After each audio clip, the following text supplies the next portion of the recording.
Cast is now starting. All attendees are in listen-only mode. Welcome. It's a beautiful picture, I hope that you can see nice and clearly, that starts up our presentation for today on the World Economic Forum. I got back on Saturday evening, so this is pretty fresh, hot off the press, if you like, and we've got a more beautiful presentation than ever in the past, thanks to the insights of Greg Beadle. Now, Greg is a photographer from Cape Town who was brought into the WEF pool. There are 13 photographers who cover it on behalf of the World Economic Forum, and he was flown all the way in from Cape Town. Of course, we hit it off quite well, and Greg very kindly has given us access to some excellent photographs that he took. But before we get carried away on that side, let's just find out, Stuart, if everything is technically the way it should be. Thanks a lot, Alec. Yes, to all the listeners, can you please just raise your hands if you can hear Alec clearly and see the picture? That's excellent. So we've got some good sound there and visuals, Alec. And just another thing, we like to keep the webinars very sort of interactive. So as questions come to mind, please put them in the questions bar. It's on the right-hand control panel. There's a little drop-down menu questions. If you just plot them in there, I'll pass them on to Alec and we can get the conversation going quite nicely. Because I think it's a very conversational topic, this Davos thing, Alec. But I think everything's good, so over to you. Yeah, it is conversational. I'm sure that everybody knows that I am here and I am in London. And maybe, here we go, see a little bit of the background from my office on the South Bank. And there you go, you see, they're even London taxi cars. So that's where we are, all dressed up for you today with a jacket and tie on. And it isn't something that Standard Bank insisted upon, I can assure you. Anyway, welcome to the Biznews Premium subscribers and also to the Standard Bank online trading or web trader clients.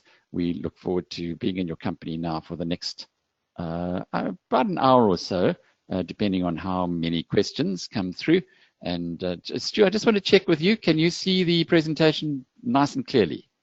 Yes, it's a lovely picture there, Alec, of the part of the Alps I'm gathering. Very nice. All right, good stuff. Right, let's get straight into it. And getting straight into it, this was the year of the snow. Now, I've been going to the World Economic Forum since, well, I went the first time in 1993. And then was away for 10 years and then went again in 2003. So if you like it, it's been 25 years since my first visit there, and a total number of 15 WEFs that I've been to. There's never been snow like this before. That picture was taken by a kind gent who was sitting next to me. As you can see, I didn't have a place to sit. This is on the bus between a place called Landquart and Kublis. What happened was, unusually for Switzerland, there was so much snow that the train lines on the way to Davos were closed down. It was just too much snow. There was lots of concerns about avalanches, and the mayor of Davos was very concerned that this was going to be a disaster, because as it is, you get thousands or tens of thousands of people who descend onto this relatively small town during the last week in January, and it's already traffic clogged up, but when there is continuous snow, they can't even clear the roads. So you have, where you did have 2-lane roads, you now had single-lane roads. It was a disaster for the first couple of days, but then thankfully the sun came out. Those guys on the right-hand side, I just had to take this photograph to show you. They are yogis. They came from India. India was very front and center in this World Economic Forum. The President, or rather Prime Minister Modi, came in, first time that a Indian head of state has been to the World Economic Forum in a couple of decades.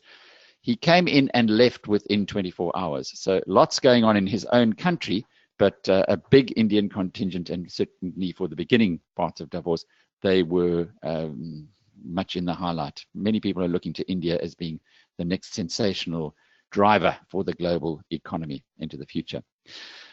Davos itself, this is going a few days into the WEF. You can see the nice blue sky, but one of the big things about it is always security. There are guards posted. This guy doesn't look too heavily armed, but most of them are pretty heavily armed, the policemen and the guards all around the mountains and around the town itself. So it takes a while to get from point A to point B.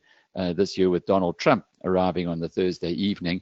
It was a little bit more stressful than before, but this is just a lovely picture of Greg's to show you the security levels that there are.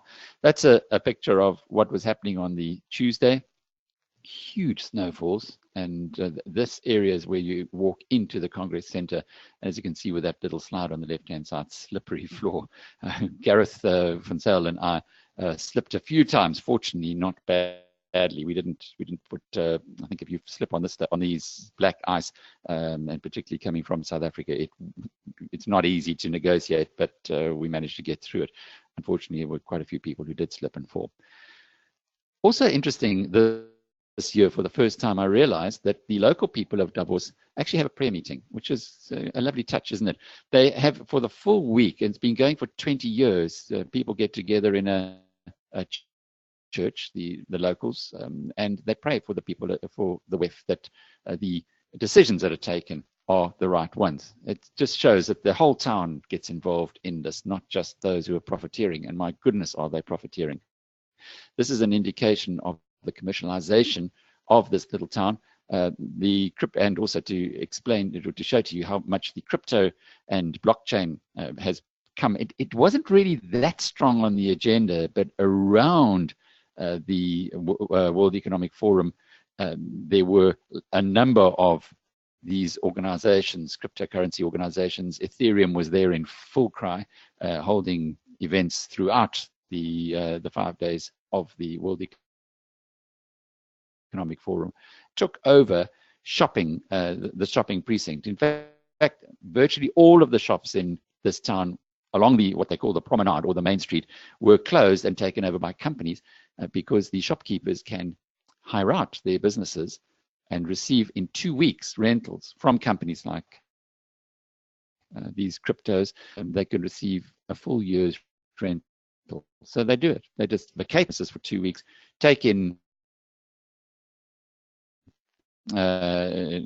take everything for the paid the participants or the companies. This is a Thomson Reuters display on your way to the Congress Center. Deep snow there, and you can stand and watch television if you want to on a very clear picture. Star appeal always is at the World Economic Forum. One of the reasons why lots of people go back year after year after year, and that is a very well-known face, I hope, to you, Kate Blanchett. She and Elton John, the musician, were the star attractions this year as far as the entertainment industry was concerned. Both of them are involved in philanthropic exercises. As a result, they were awarded the Crystal Awards by the Schwab Foundation, which I guess is another way to ensure that you bring some really high-powered glitterati to make things even more attractive for those who attend. And those who attend are very well fed as well. The countries tend to fall over themselves to show off their wares. This was one of the lunches that had been arranged by a country. I think in this case it was Saudi Arabia. Interestingly enough, Saudi Arabia made sure that its lunch was just before Donald Trump spoke. So you had the bizarre situation of people filing into the Congress Center while standing and waiting to get into the Congress Center, and Arabic music fluting in the background at the same time. I don't know if they were trying to send a message, but whatever it was, they're pretty well looked after, the delegates. But let's get on to what happened for South Africa, because that is the major thrust for as far as I was concerned. I went there this year with a bit of a different agenda. This was a big year potentially for South Africa. We all knew this. After the December the 18th ANC elective conference, Cyril Ramaphosa became the ANC president. And as happened in 2009, when Jacob Zuma became the ANC president, rather than the president of the country, goes to Davos to lead the team. The president of the country he pulled out last year, 3 days before Jacob Zuma did, and in previous years he's been pretty invisible at the WEF. I guess a little concerned about his bad press that he gets internationally and the kind of questions that he would be getting here, because the international media does not hold back in its questioning. In fact, neither do the business executives nor the NGOs who attend here. And that's what makes this World Economic Forum so special, is that you get A-type personalities in the room, and nobody is as diplomatic as you would expect them to be in a different scenario. Here, they're all falling over each other to make a point. And South Africa this year was led by Cyril Ramaphosa, as it was last year. But last year, he was called off the bench with only 3 days to go. This year, he had a couple of weeks, and it was a very key event for South Africa. Didn't start too well, though, and I want to just take you through a little bit of the developments in the first couple of days. This happened on the Monday, the opening press conference from the International Monetary Fund. This is the very first time they've done it at the World Economic Forum. That is not Mr. Rice. That is the chief economist, Maurice Obstfeld. It's just the angle from which I took the photograph that shows him. And he then put on the table the fact that the IMF has once again upgraded its global economic growth for the world. It went up by another 2 percentage points. So things are going very well. Cyclical upswing in the world. Happy days all over the world as it recovers from the global financial crisis.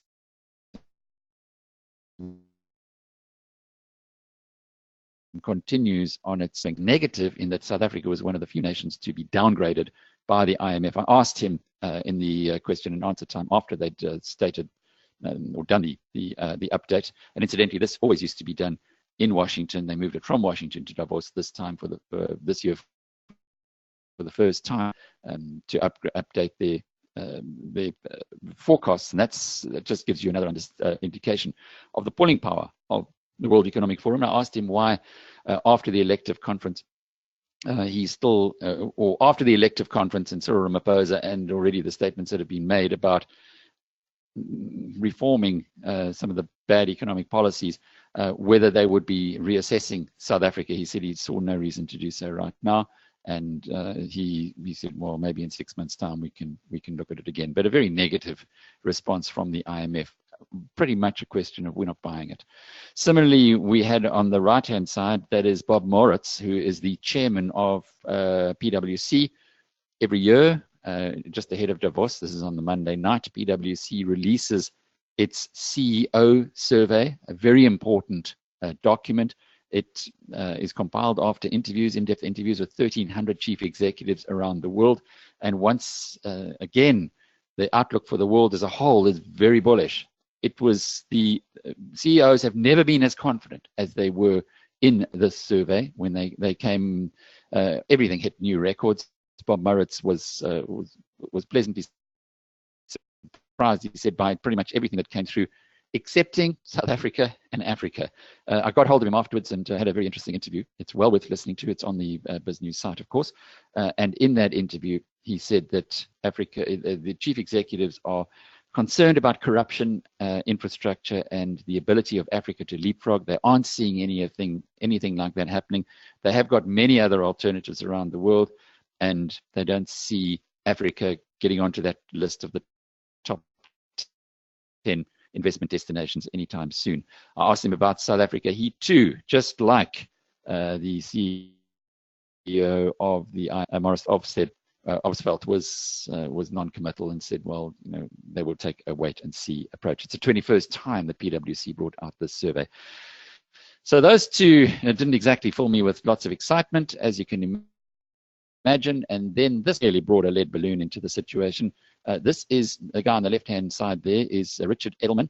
The Edelman's Trust Barometer is one of the most prestigious of the surveys that is brought out anywhere in the world annually. What it does is it has a look at the trust that the public have, and they call them the informed public and the uninformed public. They break that up by the amount of consumption of media, etc., and how much trust the public has in business, in NGOs, in government, and in the media. So they have a look at those 4 categories, put them all together, and give them a rating. And this year, the trust in the United States from the informed public was absolutely imploded. Now, the informed public were primarily the people who voted for Hillary, okay, but as you can see there, last year the United States was ranked very highly. It was at 68 points. This year, it went down to 45. And the comment, and this was what staggered me a little, the comment from the panelists was, America has fallen even below South Africa, as though we were the bottom scrapers of the barrel of the 28 countries. And of course we were. There we are. South Africa second last, United States stone last. In fact, we dropped from just off the last year with a rating of 49 down to a rating of 45. So it shows you how badly South Africa is perceived going into Davos. Remember, this survey was done between mid-October and mid-November, so long ahead of the ANC elective conference and ahead of Cyril Ramaphosa's appearance here. This emphasizes it all. Of the 28 countries, their trust in government, in 16 of them, it improved. It's interesting to see China is right at the top there with a good increase in the level of trust, as is South Korea. They got rid of their President Park, who was, apparently corrupt. But the United States fell back sharply. As you can see, they had the biggest decline there, minus 14 points. And who's bottom of the table? But in quite some way, even behind Brazil, down 15% of South Africans trust its government. Again, that is going into the World Economic Forum meetings. This is on the Tuesday morning. So if you're looking at all of these things, Cyril Ramaphosa, or as a South African, you've got to be scratching your head and thinking, my goodness, we've got a lot of work to do, which we know. Everybody in the country does know that, but this really emphasizes the size of the challenge. However, on Wednesday, the sun came out, and it's a beautiful little town when the sun is shining rather than when the snow is there. And almost as soon as the sun came out, I hope you guys are enjoying these pictures, by the way. We had this cartoon in Daily Maverick by Zapiro, and it is just so apt. Now, Jonathan Shapiro, who is better known as Zapiro, has been a regular visitor to the World Economic Forum. He's regarded as something of a star in Davos when he does go there. He wasn't there this year, but he knows the setup, he knows how things work, and as you can see, he talks here of the Cyril Spring. Well, he wasn't the only one talking about that. It became a little bit of a phenomenon after a period of time. Started off on the Wednesday where Cyril was in a closed meeting for potential investors in South Africa. Now, let me just bring you up to date on what's been going on. Towards the middle of January, Goldman Sachs, which is the most powerful investment bank on Wall Street, issued a report, its annual report, having a look at emerging markets, and it rated South Africa as the hottest emerging market in the world. This was done in the wake of December the 18th elective conference, when Cyril Ramaphosa was appointed. Goldman Sachs is very well plugged into the South African economy. Indeed, the South African chief, Colin Coleman, who is from the country, is a regular attendee and all Team South Africa events, and he was at the World Economic Forum this year. His summary, I did a dual interview with him and Jeffrey Quenner from the IDC, two of the smartest guys you're going to listen to. Their summary of the event, which is up on Biznews this morning as well, worth listening to as well. But at this event, what was most interesting was that last year, pretty much no one went along to it. You had a few South Africans there on the. This is a private event for institutional investors, but this year they couldn't accommodate. It wasn't big enough to accommodate everyone who wanted to go there. It was oversubscribed and by Cyril Ramaphosa, and suddenly things started catching fire. He said later in the week that he was managing to have he was doing at least 20 interviews or engagements per day. Now, if you work that out into a normal 8-hour day, you'll see that doesn't even get you to 15 minutes an hour. As a consequence of this, he worked long and hard. But the real hit that we saw came at the Wednesday evening. Every Wednesday evening, Brand South Africa hosts a dinner at this venue. This is called the Kirshner Museum. As you can see, it's well branded by the country. And it takes over. There's Brand South Africa's HQ is in this area. So if you are in Davos and you want to go and see a friendly face, you just pop into the Kirshner Museum and you'll see scarves, South African branded scarves, and there's always a cup of tea for you there. So it's a nice place to pop into regularly. On a Wednesday night, though, they have a dinner. Last year, Cyril hosted the dinner. The Province Gordon was there. Remember, he was still finance minister then. So much has changed in the past year. The dinner last year was hopeful, perhaps, but primarily only South Africans. This year, they asked us to bring a foreign girl in London, and he was very impressed. And the reason why he was suitably impressed, as were pretty much, I guess, any other of the foreign guests who were there, is because of this man. Now, this was one of the most impressive engagements or talks that I've ever heard. He stood as one normally does at the other end of the room where the podium was. As you can see, full house, South African and foreign guests at the Brand South Africa dinner. Last year it was probably half full, well, 3/4 full maybe. The year before, half full. They really struggled to fill the room. This year they had to bring in extra tables. But after a little while, after introducing himself, he went what we called at Biznews off-piste, and sort of took the microphone and started getting closer, walking down to where everybody was sitting rather than everybody looked up at him, and then completely off script for 35 minutes, he spoke. And he spoke from the heart, and he explained exactly what was on his mind and where the priorities were for the country and what he intended doing about it. And really, what I had the good fortune, actually, or a little bit surprisingly, because of your sleep deprivation at a place like WEF, I switched on my phone to record it, and we then had the address transcribed and put it up on Biznews, and it's had 80,000 reads, which in our business is pretty big. It's a lot of people who've actually read what Cyril Ramaphosa had to say, given that he was talking off script. The last time we did something like this, or saw something like this, was when President Zuma spoke off script a few years ago and made a complete hash of things when he said that Africa is such a big place, all the other continents would fit into it, and that all the other continents had a river and Africa didn't, and so on, and really just made a mess, in denial, if you like, of the realities of the world.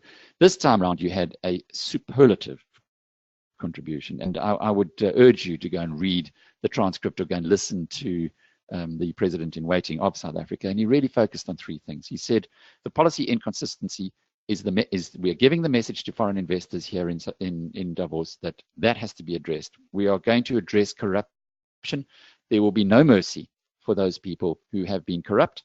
They will be forced to face the consequences. And it was almost like he was urging those who have been part of the network of corruption to come forward and have their state their case. And interestingly enough, in the morning before this address, we got the terms of reference for the investigation into state capture, and those are pretty much as the former public protector Thuli Madonsela had them outlined in the past. It was one of the big problems for observers on the investigation into state capture by the Deputy Chief Justice is the terms of reference. Well, those have been spot on and very consistent with the message that Cyril Ramaphosa was giving here. And the third thing he said was we need to address state-owned enterprises, and the work that has already been done at Eskom flows from his personal involvement and driving of that process.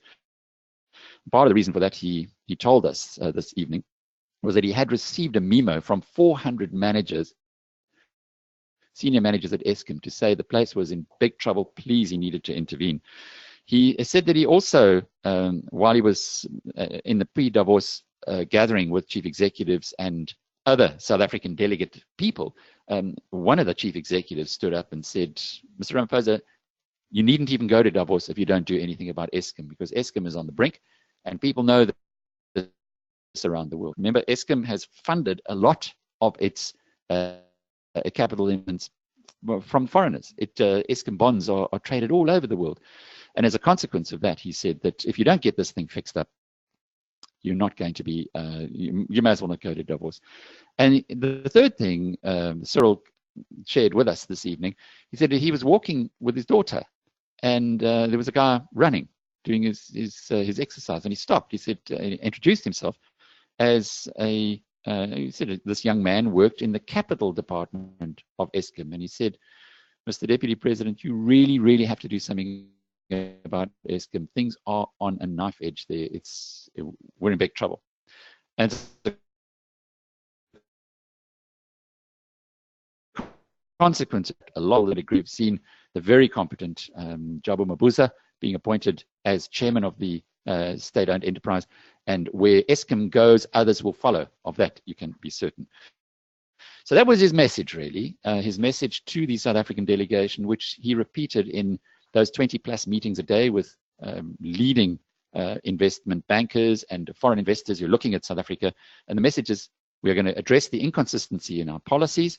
One of the big ones there is the MPRDA, and you might be aware that that's to do with minerals and resources. We've got the mining indaba coming up in the next few days. In fact, it starts next week. So something's going to happen between now and next week to give the miners the insights or the belief that this is a new South Africa with policy certainty. Secondly, corruption, and we've already seen the Hawks doing some rather interesting raids.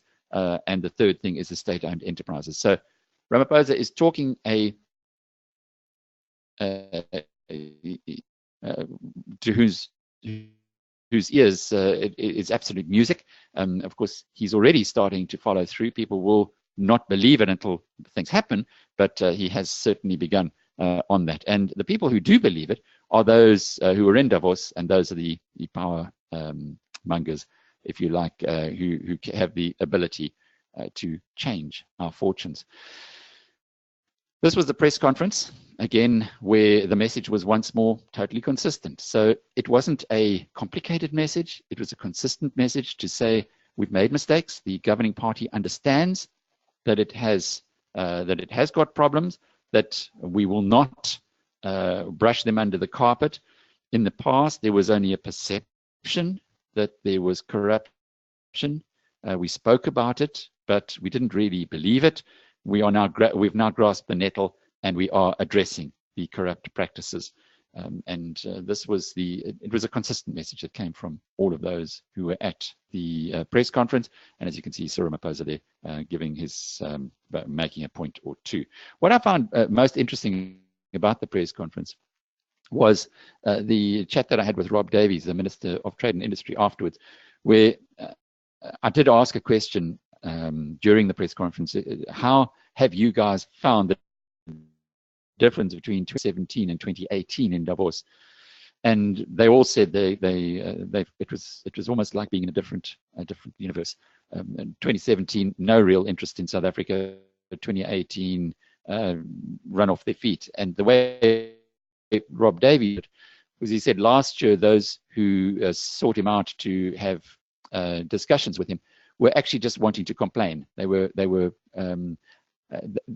him to try and fix little niggles that they had. And many of them were unhappy and that they had investment in South Africa, but as it was there, they kind of had to make the best of it and so on.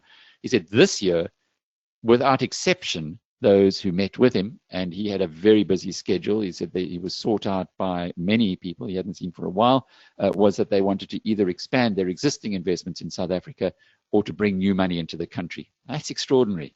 When these hard-headed businessmen who do sail underneath the radar but do keep an eye on what is happening in the global arena and where their investments are, when they come to cabinet ministers of a country with a message that is so dramatically different, you've got to know that something big is happening on the ground. And next week in the next couple of weeks, I'll be in South Africa going around the country to talk about why it's a good time to invest in SA Inc.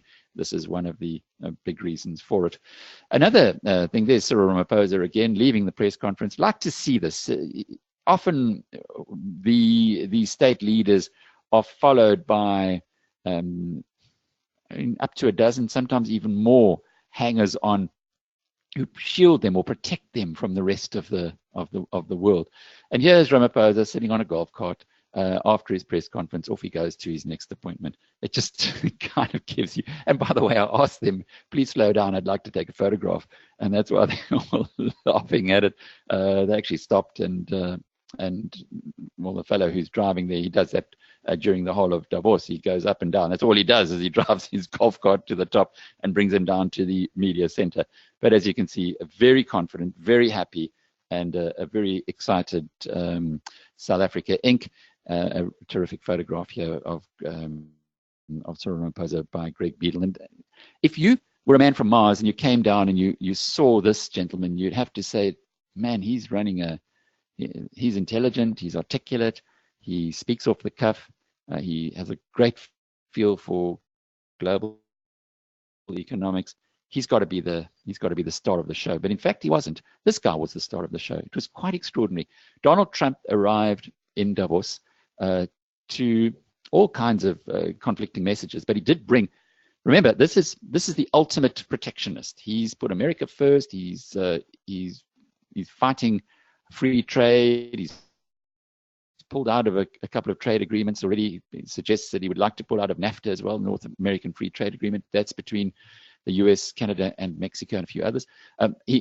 He's really a blinkered approach towards globalization. He's on the other side of the fence. And Davos, and you see to Trump's left there is Klaus Schwab, and his wife Hilda Schwab is on the far left.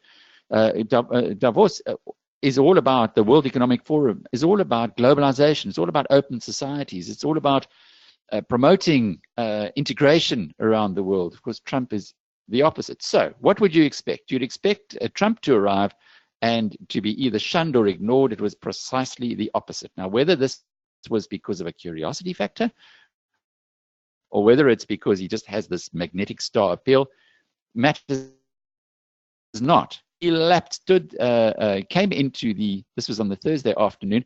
By the way, when I was asked, but somebody asked Ramaphosa whether he was staying for Donald Trump's address. He said he would be leaving on Thursday night, as did many other global leaders.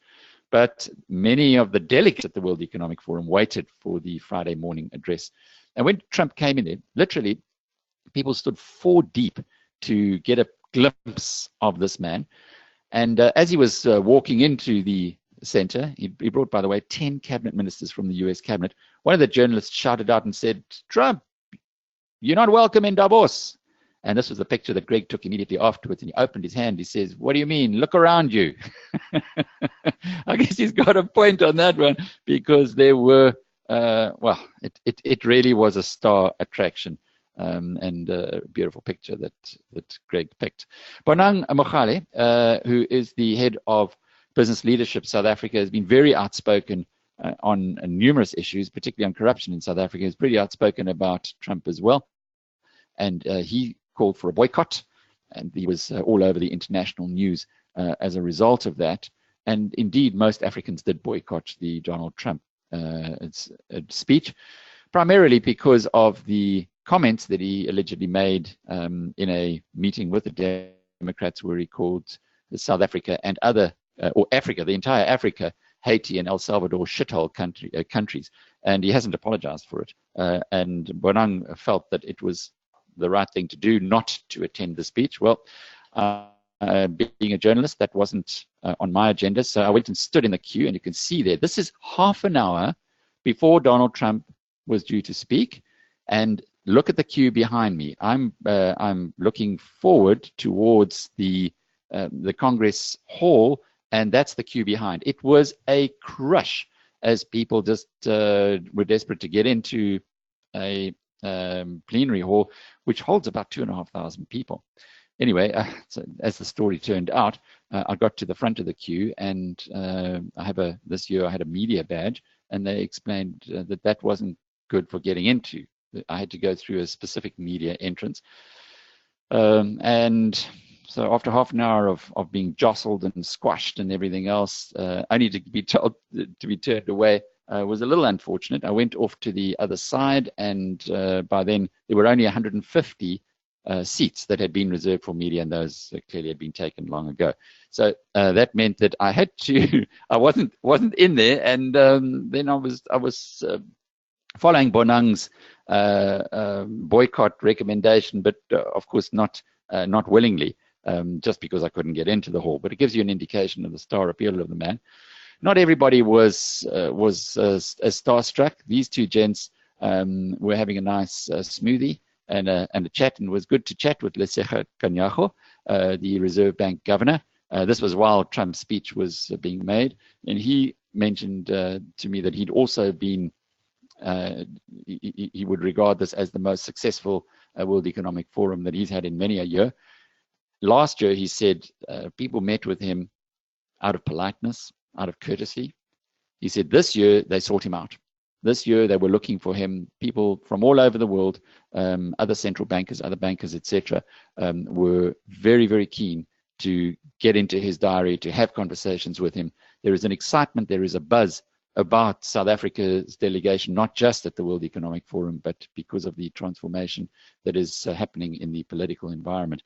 And he's there with Kaeletu Ngema, who's with Transnet, and also talking about, well, most of it was off the record. You don't really want to let too much of this out, but talking about the excitement that exists within his organization as well at the transformation that we're seeing. But getting back to Donald Trump, this was where I was standing outside. Greg came out to take a photograph of it as well. So remember, you've got Trump inside the plenary session talking to a full audience, and here is the television screen outside, and you can see people are actually taking photographs of the video screen. What did he say? Well, it was pretty much what one might have expected. He's America first. He doesn't like China. That we know. He would talk tough on going against China because of the way that he perceives that they're stealing intellectual property and they are subsidizing their exports. As you might be aware, America has recently put duties onto Chinese exports, so the beginnings of a trade war are being seen there as well. He the speech was very tightly scripted, written by Gary Kahn, who's the former boss at, or one of the former bosses at Goldman Sachs, who's now very close to Trump and helping him to understand, or at least put out the right message to the world. And it said pretty much what you might have thought. I thought it was underwhelming. Some of the international media were impressed, and certainly in the hall itself, from what we could see on television, the people who were at the event were quite impressed because they clapped for him afterwards. Interestingly enough, when he arrived in Davos, where we were standing 4 deep, and he was asked by a journalist or suggested by a journalist that he's unwelcome, at that point in time, Donald Trump, there was no clap, there was no cheer, there was no boo, there was nothing. It was like silence, which was very strange. You had this huge crowd looking on at a man who stopped, as an emperor would have in the Roman days, I guess, and waved at the crowds. Didn't see too many people waving back, but no one said a word. This time, however, when he was in the Congress Center, after his speech, there was clapping, and from what you could see on the video, people, at least in the first few rows, gave him a standing ovation. So it's an interesting contrast to how Trump was perceived here. Once he went off script, he wasn't quite as good as well, he wasn't anywhere near as good as when he was reading from his script. He had 3 teleprompters in front of him, and having been in the television industry for a while, you pick these things out. They're highly sophisticated now. It's kind of a perspex screen with the words that you can read from it. So as he turns his head across, you can see that he's reading from the teleprompter. But then, after he'd had his speech, he was asked a couple of questions by Klaus Schwab, the World Economic Forum chairman, and he wasn't quite as tight and as focused during that engagement, claiming, strangely, that the stock market boom, the US market is up 50% since he was elected, and he is taking total credit for that. He said if Hillary had been elected rather than him, the stock market would be down 50%. But those are the kind of Trump statements that we've come to to be used to, and anybody who gainsays it is told that they are or participating in fake news. And that is the feedback from the World Economic Forum. There were three other big things that perhaps are just worth dwelling on quickly. The one is, this was the year when I saw blockchain coming more and more and more onto the agenda. Cyber currencies, most people at the World Economic Forum are, or who were there, did say that cyber currencies were in a bubble, and that the bubble governments would try to regulate it at the very least, as they had done through history, and that it really was a dangerous game that those people who were buying Bitcoin or some of the other cyber currencies were playing.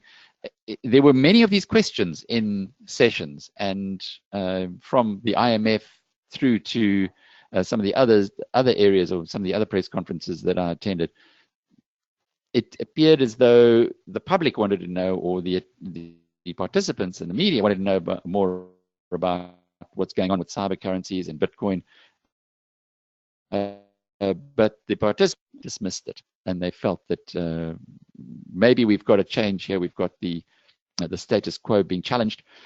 It is, however, something that a lot of people are paying attention to. So those are another issue. The big issue for South Africa is that the country is being perceived, after a dreadful start that was turned on a ticky, as you might remember the old saying, and there was a great interest in the country and a great belief that Cyril Ramaphosa is going to be making a huge difference to it. We'll see. The next installment will be at the mining Indaba. That should be an interesting one. And the third point I know of to come out of it, the big thing, is that the global economy is in excellent shape. It is in a cyclical upswing, true, and those countries that have not done reforms, structural reforms, and have allowed themselves to still be in the same situation that they were in going back to the time of the global financial crisis, are going to be in trouble. But the countries, aren't going to be in trouble, the ones who've done the reforms, but the countries who have not reformed are going to be finding the going tough. South Africa is in the latter category. In other words, it hasn't reformed its economy, hasn't used the difficulties of the past few years to get things right. In fact, it was on a completely weird path, but it has now got somebody there who is prepared to implement the National Development Plan. Something else that I haven't mentioned as well, aligned to this, is Zimbabwe. The Zimbabwean president, Emerson Mnangagwa, was there as well. Also had lots of meetings, lots of interest in him. I spoke to him on the phone to try and set up a meeting, which I had been promised. But by the time he was able to really assess this, he was so inundated with foreign investors and others who needed to see him or wanted to see him that I was quite happy to step back, because obviously there are bigger priorities. So I didn't get my meeting with the Zimbabwean president. Maybe next time. That's the wrap up of the World Economic Forum. Stuart, if there are any questions, should we get to them now? Yes. Excellent, thanks, Alec. Two questions from Andrew. He says, it goes back to it's on SA. He says, is SA in a turnaround, or do we need to wait for more proper signs? And then just off that, he wants to know, what was the feeling around the UK, obviously with Brexit and etc. from the World Economic Forum? As far as South Africa is concerned, it is, if you recall, during the time of CODESA, as you can see, I've got a bit of grey hair, so I was around then. Before CODESA started, there were talks about talks. CODESA being the talks, so there were talks about the talks. And it's a little bit like that. There's talks about the action that's going to be taken. The action has started, and South Africa's economic turnaround will be stimulated by the decisions that are taken today. So it's almost like if the higher up the totem pole one goes in an organization, if you're a country or within a company, the higher up the totem pole, the longer it takes for the decisions that you make to be felt on the ground. South Africa, however, has stopped going down. It's the decisions that have been made recently on attacking the corrupt or charging the corrupt people, on changing the management at state-owned enterprises, on addressing the policy uncertainty. All of those things are ideas or issues that have been keeping money away from the country. Now that you address those issues, investors will come back into the country. And there is a massive amount of goodwill towards South Africa, more so this being Nelson Mandela's, he would have been 100 this year, so it would have been the 100th anniversary of his death. So it's an opportunity for South Africa to, of his birth rather, an opportunity for South Africa to really use it. And that Mandela's anointed one has actually is poised to take over as president of the country. So all of that good thing, it puts the country in a good place, but also the fact that it's the ruling party is no longer in denial. It has accepted what the issues are, and it's hell-bent on addressing them. That is music to the ears of foreign investors. So South Africa, is the economy turning around yet? No, of course not. It can't just because we will it to happen.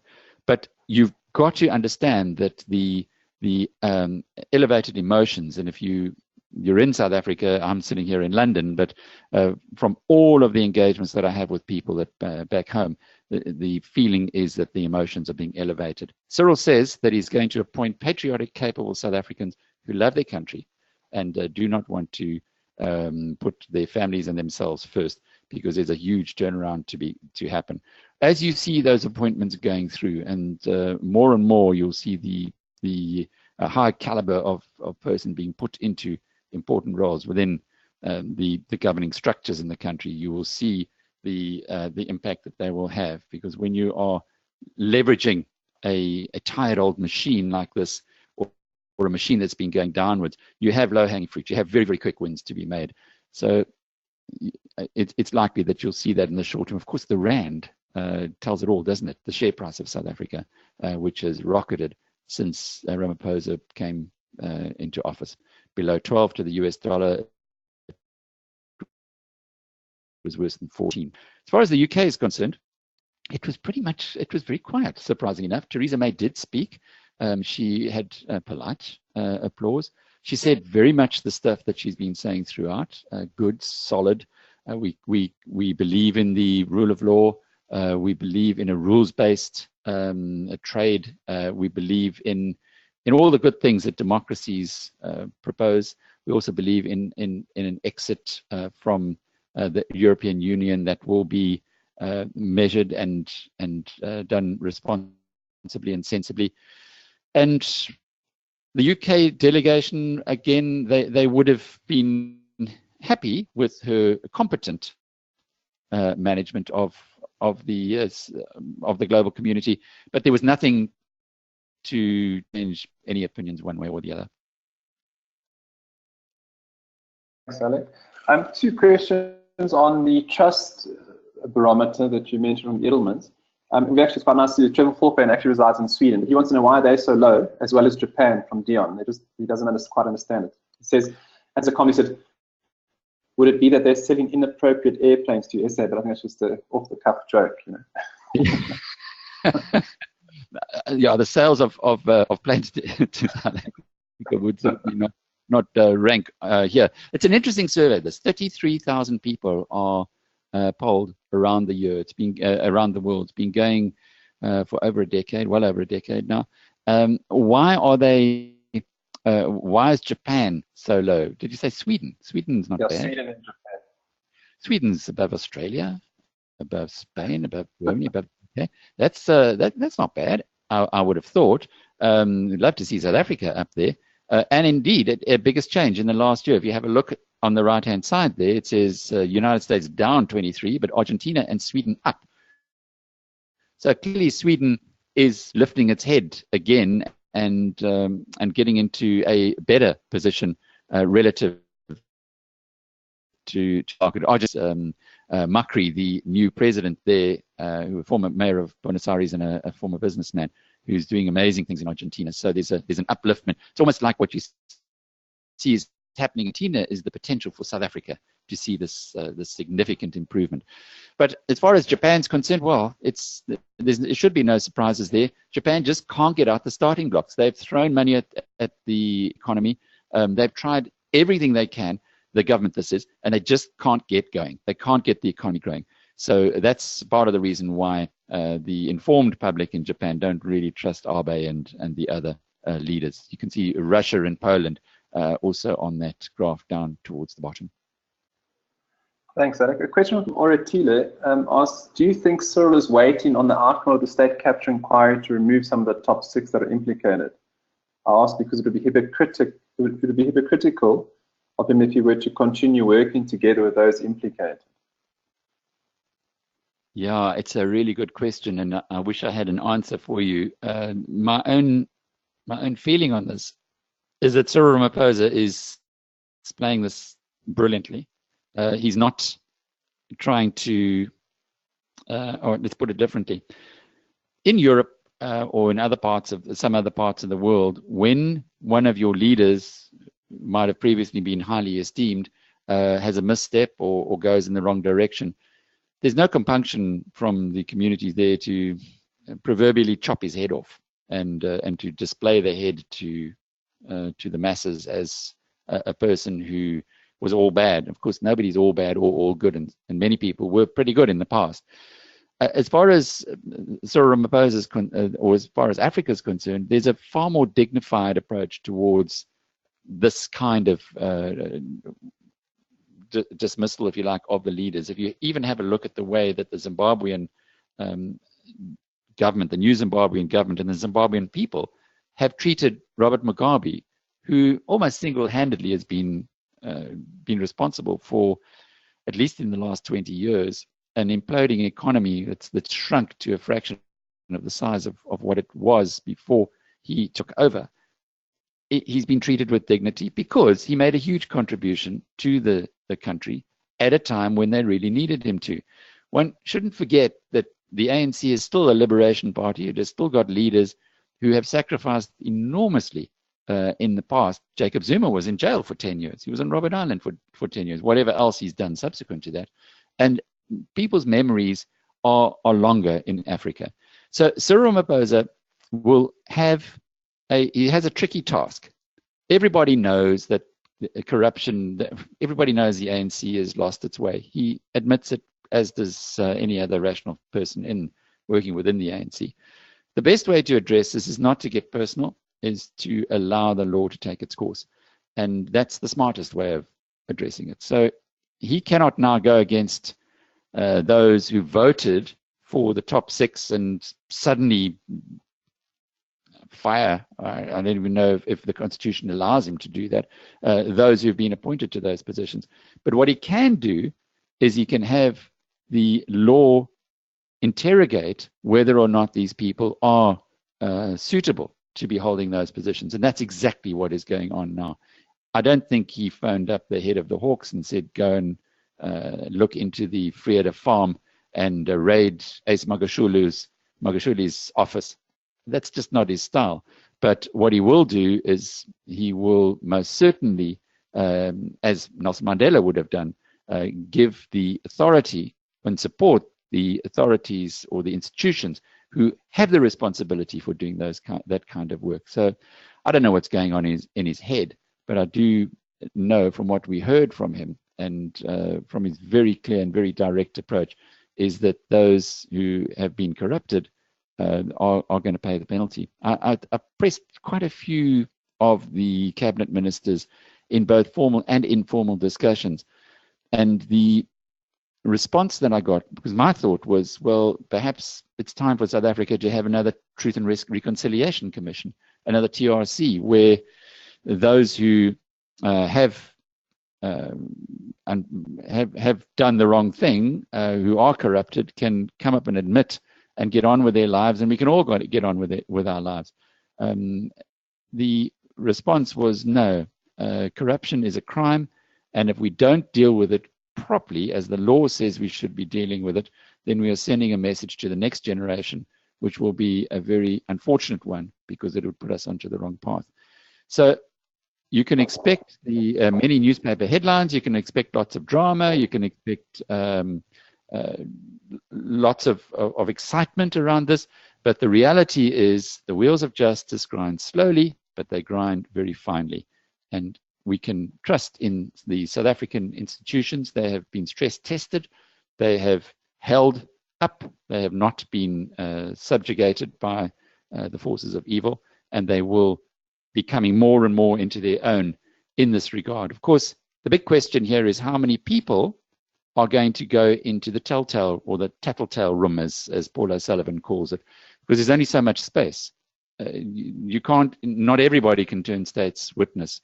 Both Bonang Mogale and some of the other people that I spoke to and in Davos said that they've been inundated with whistleblowers or people who are coming out of the woodwork now who were involved in these networks of corruption.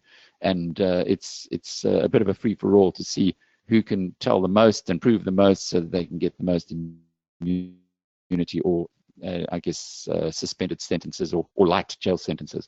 We're into this process now, and that is what's going to determine the future of politicians as well as people in business, as well as people in society.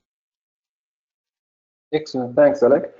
Gavin just wants to know, was anything said with regards to the infrastructure and water infrastructure, sorry, in particular with Cape Town, obviously, and it's day zero fast approaching. He says, obviously, it's an important city as well as there's problems in the Eastern and Northern Cape. So he just wants to know if anything was addressed. Gavin, yes, we did ask at the press conference. In fact, that was one of my questions, was to ask specifically what is going on with water in the Western Cape. And central government says they're on it, if you like. They couldn't really give us much more detail, but whereas in the past you might have accused central government of some kind of politicking, these guys, or the guys who are now calling the shots, are not doing that at all. They're very concerned about it, and they are addressing it. That's about as much as we got from them. Thanks, Alec. Costa wants to know, do you think enough was done to spare South Africa a downgrade by Moody's next month? I think so. I think Moody's is going to listen to the mood.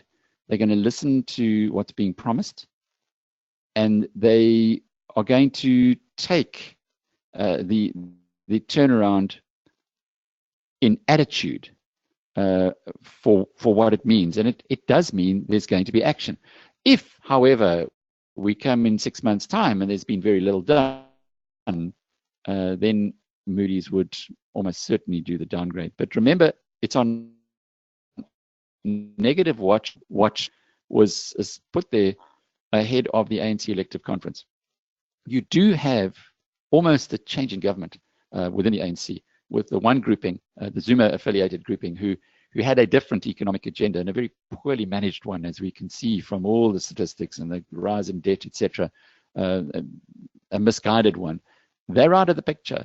And the people who are in the picture now are very aware of the potential of the country and what needs to be done, and to align it within sensible economic policies. The interesting thing about all this is, as much as we hate the legacies of colonialism and apartheid and issues that have put South Africa and Africa indeed on the back foot, there is only one economic law. There are not many laws in economics. You can't say, well, okay, so let's try communism or socialism because maybe the Russians just didn't do it properly. We'll get it right this time.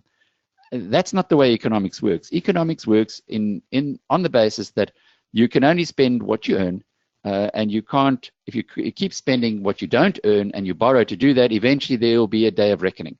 That's the reality of it. And what Cyril Ramaphosa and his team are now going towards is exactly aligned with what Moody's and the other ratings agencies have been saying, and the International Monetary Fund, by the way, and the Reserve Bank, South African Reserve Bank, have been saying these are the economic laws, let's just abide by them. It could, I don't know, of course, I mean, I don't know what's going through Moody's minds, but they have shown an ability to listen and to give South Africa the benefit of the doubt, even in incredibly difficult circumstances. This is now a circumstance where one would hope that they don't continue to punish the country for past sins, and that they once again give it the benefit of the doubt. Thanks, Alec. A few questions on the rand. I'll just sum it up. Has the rand's strength exceeded the high, or do you think there's room for further strength? I know you don't normally forecast, but there's some thoughts around the rand. Yeah, I think I remember a very wise man once said to me, the person who signs a surety is a fool with a pen. I think that the person who predicts the rand is in the same category. The rand, although we did say just ahead, and those of you who followed the webcast with the global portfolio last month, ahead of the ANC elective conference, we did say we believed that the right thing would happen and that Cyril would be elected and that the rand would rebound strongly. But it didn't make any sense for us to sell out the whole portfolio just to take benefit of that. That would be trading. When it comes to the rand, it is now into a bullish period. Whether it's overshot in the short term, time will tell us. But even by most criteria, we now are starting to get to the point where the rand is fairly valued on existing circumstance. Once the new economic policies can be implemented, once the National Development Plan starts getting dusted off and starts being put in there, once we see foreign investors bringing their money where their intentions lie, the rand could strengthen further. So it's no longer it never is a one-way bet, but even at these levels, it does have room for further appreciation. Thanks, Alec. I just want to know how do we get the ratings downgrades reversed? Well, you don't get them reversed because they've been downgraded. But what happens is that you now install the correct policies, and the ratings agencies then come forward and make a decision. Remember, ratings agencies, what they're doing is this: they are deciding on whether or not you're going to be able to meet the debt repayments and the interest repayments on your debt. So if you have a higher risk, or if there's a higher risk of default, and there have been defaults in the past, Argentina, which is now growing its way back up the ladder, it had 40 years ago. The international borrowers are going to expect you to pay for the money. That's the price of the money, and that is determined by the ratings agencies.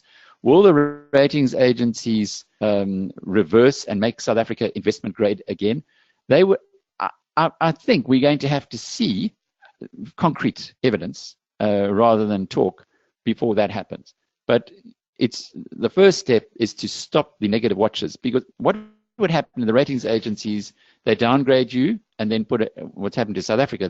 We've been downgraded with a negative watch, which means that the next update, they downgrade you again because there's a negative watch. You want now to just turn those negative watches into neutral or even positive, and that will require neutral will probably come at this point. So in other words, you're not downgraded another notch, you just stay where you are, and then as the concrete evidence comes through, the likelihood there is that you'll get upgraded. But there are many challenges. Let's not underestimate. We've had 10 years of very bad economic management. We've had the debt to GDP ratio, which has just ballooned. We've had state-owned enterprises that are on the verge of bankruptcy. We've had looting on a scale that was only seen previously in Brazil, and they've put more than 3 dozen very powerful people in jail as a consequence of it. There is a lot that needs to be reversed before people like ratings agencies are going to say, fine, South Africa, we love what you've done.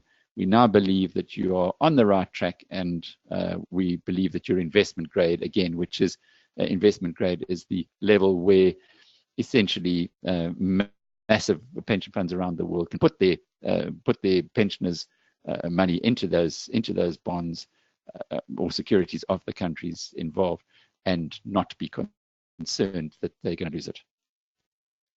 Thanks, Eric. Just 2 questions to close off with.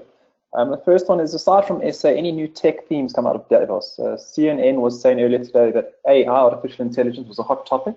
but there were concerns about China's technological progress in this field and others. Just some comments on new themes. Yes, artificial intelligence is a hot topic indeed, and it's funny. This year in Davos, it was almost like the Donald Trump story, and then there was also from our perspective the South African story. It was a sensational South African story, and Donald Trump is sensational no matter whether you like him or hate him. In between that, the normal themes continue. So the progress in areas like blockchain, artificial intelligence, it continues apace. The other big story that I haven't mentioned that was big there was the antagonism towards big tech. So more and more we are seeing countries are aligning themselves against the power that Facebook and Google in particular have over our, by using their artificial intelligence to get to know us better as individuals. So that's a theme. I'm not nervous enough yet to sell Google and Facebook shares, but there is a definite marker, there's a definite flag that's being waved there. George Soros, incidentally, in his talk, and I haven't even mentioned that, but again, that's up on Biznews or transcript. In his talk, he focused on two areas. He spoke about the whole world. He thinks Trump is a danger for the world, by the way. And then he also focused on the other big area, which is big tech. And what we're seeing increasingly is that Google and Facebook are using our information, in other words, the users of those products, and that's why they can give it to us for free, because they're using that information to have an advantage by using artificial intelligence in selling to us. Now, where do you draw the line? How much of our private information should they be entitled to? Indeed, should they be not paying us for that private information? These are the big debates that are going along now and are starting to emerge in Davos. The fourth industrial revolution is still very much on everybody's minds, the changing in jobs, the decisions on where we should be upskilling, and all of those issues are as before, as you would anticipate in the years ahead. But those themes of attacking big tech, artificial intelligence just getting more and more integrated into our societies, and the economy generally in a good place for the moment, but it's a cyclical upswing. In other words, like a normal cycle, it'll peter out at some point in time. Those are kind of the big issues. And just to close off, Alec, both Peter and Gavin want to know where you'll be presenting and when. And then Gavin has please give your 2018 pick stocks today, just in case you can't make it. Okay, well, these are with Standard Bank. It's I'll be in Cape Town on the 7th, in Johannesburg on the 8th, and in Durban on the 12th with Standard Bank. So it's Cape Town 7th, Johannesburg 8th, and Durban on the 12th. And those events are open to Biznews Premium subscribers. We have a few tickets that Standard Bank have kind of given us, and also to obviously to Standard Bank clients. So we'll confirm all of that in the next couple of days. Stu, I think we might need to have some kind of a lottery for the Biznews Premium subscribers, but it is one of those benefits that you get. Excellent. Thanks, Alec. I think that's it from our side. There are other presentations as well that I'm doing, but those are more closed. So those are the three as far as this webcast is concerned. And don't forget, tomorrow we have got our global portfolio update. So please, if you're interested in our global portfolio, and who isn't, because it's been growing at over 30% a year for more than 3 years now, then join us again tomorrow, same time. Make a date. You'll be sick of me by the end of tomorrow, I'm sure. But hopefully there's a bit more knowledge that'll. Excellent, Alec. I think that's it from us. So thanks a lot for your time. I'm glad it was yourself and Gareth too, Davos. I think the feedback was fantastic on the website. So, and you summed it up quite well here for us. Thanks a lot. Thanks, Stu. Yeah, it was another year, and Gareth Gareth was an absolute star. Gareth van Zyl, my colleague from Biznews, it was his first time there, and he had 4 eyes, which is quite good for a boy from the East Rand. And he then also did some terrific interviews and had a great time all around. So lots of knowledge there. I'm sure he's really looking forward to going back again next year.